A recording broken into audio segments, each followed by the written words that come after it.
Nginibingelele wengane zakwethu emakhaya, ngiyethemba niyaphila. Bengicela i-support yenu nje, ngiyacela bakithi ukuthi uma uhlangana naleli video upresse u-subscribe button, angeke ulimale ndawo ngokuthi nje ucofe u-subscribe button.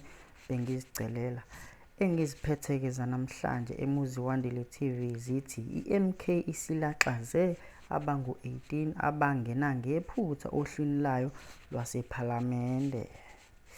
Iqembu lomkhonto wesizwe MK selishintshe uhlu lwayo lwamalungu alimele ePhalamende njengoba likhala ngokuthi uhlu lwayo lakuqala lucekelwe phansi futhi lunamanga abantu abangafanelekile ukulimela.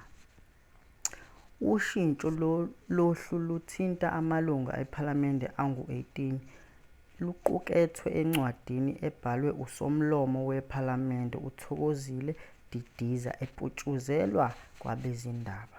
Okhulumela iqembu i-MK uNhlamulo uthe iningi lamalungu abawashintshayo ePhalamende bekungamele abe khona kwasekuqaleni ngoba abanye babengesewona amaqembu kanti amanye ayizihlobo nabangani babathile. Uhlu lwethu lwabangenele ukhetho olwaluthunyelwe i-IEC lucekelwe phansi. Sivule icala esiteshini samaphoyisa eSandton lapho sabala khona amagama athile afakwe ngokufanele, elinye lalawo magama ngelikaMengameli uJacob Zuma. Isu lethu bekungukuthi singamfaki ohlwini lweqembu kwasekuqaleni, kusho uNdlela. Phakathi kwabantu abaqavile iqembu elihlose ukuthi bangene ezikhundleni zalo ePhalamende nguThulani Gamede waseThekwini, othembeke kakhulu kulowo owayengumongameli wezwe ongumholi we-MK. UGamede usebenza noZuma ukuvuselela i-South African National Civic Organisation KwaZulu-Natal, wokuqokwa ukuthi ayihole njengosihlalo wesifundazwe ngaphambi kokukhankasela i-MK. NgoNhlangulana kulo nyaka uGamede ubesehhovisi lwamalunga abezongena ezikhundleni esishayamthetho KwaZulu-Natal, kodwa igama lakhe lahoxiswa wangabe esafungiswa.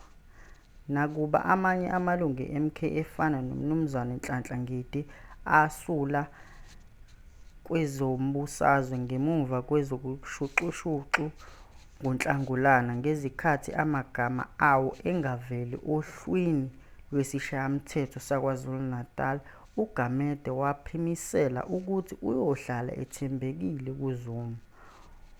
Ohlwini lamalunga amasha ePhalamende kukhona uZibuse Cele owayeyilunga le-MK owaqoqa amanye amalunga e-ANC ukuba agade umuzi kaZuma oseNkandla ngoNhlangulana 2021 ngesikhathi lo owayengumongameli